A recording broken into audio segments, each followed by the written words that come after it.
abashitsi basanzwe bakora mu biro vy'ishirahamwe ry'abatambukanyi b'abakuru b'ibihugu muri Afrika yemeje iterambere. Bari baje kuraba intambwe dushitseko ngaha mu Burundi, na cane ko basanzwe baduterera mu bikorwa vya misi yose. Iryo shirahamwe rirafata mu mugongo bijya bikorwa dukora. Rero uno munsi kabaye akaryo keza kugira ngo bihagurukire baze barabe aho dushikanye ikivi, na cane ko novuga uburyo bafata mu mugongo ibikorwa vyacu, barabe ingene tubukoresha n'ingene tushira mu ngiro ivyo tuba twategekanije mu nteguro z'umwaka wose. Bica binafasha ingene baza baraduza iyo basanze, murabizi yuko iyo uburyo utabukoresheje ucumera nk'umwe baha itaranto akaribika.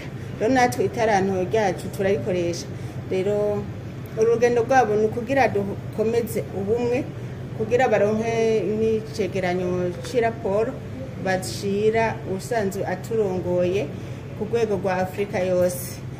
Twebwe murazi ko dukorera muri OPDD, Office de la Communauté d'Amis du Burundi pour le Développement, mugabo ni nka branche ya OPDAD Afrika, kubera twebwe ari urwego rw'igihugu duca turangura ibikorwa byabo muri urwo rwego rw'abatambukanyi b'abakuru b'ibihugu muri Afrika rutegekanije kurangura mu kiringo c'imyaka nk'itanu canke irenga, bivanye n'ingene tuba twategekanije programme. Rero no musi n'akaryo keza ko gukorera hamwe n'aba bene wacu kugira bibonere n'Uburundi, kandi bakenguruka cane ingene mwabakiriye, ingene twabakiriye, kandi barashima cane n'igihugu cacu c'u Burundi. Nibaza ko bazobandanya badufata mu mugongo, kandi ko dusanzwe tunakorana noneho sagaseseshwa rumuri nabo nyene baraza kuvyibonera bashitse ku rubuga. Rero bavuye ngaha baca baduga hariya kuri fondation Mugiraneza. Bwa burya fondation Mugiraneza nayo ntikorera umuryango, ikora kugira ngo ishigikire ibikorwa vya leta.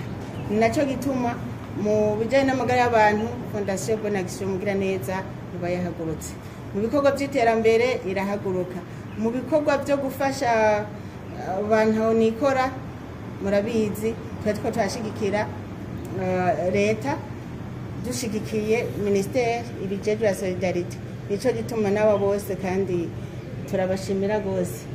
Muri make baje kuraba ingene Burundi bwifashe, na cane ingene urwego rw'umutambukanyi w'umukuru w'igihugu na fondation ingene tuko turakora mu bikorwa by'iterambere ry'igihugu, mu bikorwa byo guteza imbere n'abene gihugu, na cane mu bikorwa byo guteza imbere umukenyezi mu kwiyungunganya n'umwigeme. Twashoboye no kubabwira ko twagize n'uruganda rwo kurwanya ivyo bitanga ikinyegezwa ku bijanye n'ubutinyanka, murabizi, kugira ngo umuntu wese ntaje kumva ko ari banga, ko ari ihindagurika ry'umubiri, kandi umuntu aja mu butinyanka ari umuntu akomeye, kandi yuko umuvyeyi wese ategeza kugiramo uruhara, yaba umupapa yaba umumama, bose bakumva ko kugura kotegisi y'umwana w'umukobwa ari ngombwa, kandi ari uburenganzira bw'umwana kugira aronke ivyo akoresha kugira ngo n'isuku, kandi ashobore no kwiga neza. Nashobora no kubabwira n'ibyo dusanzwe dukora muri kantine scolaire. Hariho byinshi batazi aho bigeze n'ingene twabitanguye, kugira ngo naho nyene abana b'u Burundi bashobore kwiga neza, banonokewe, bafungura neza.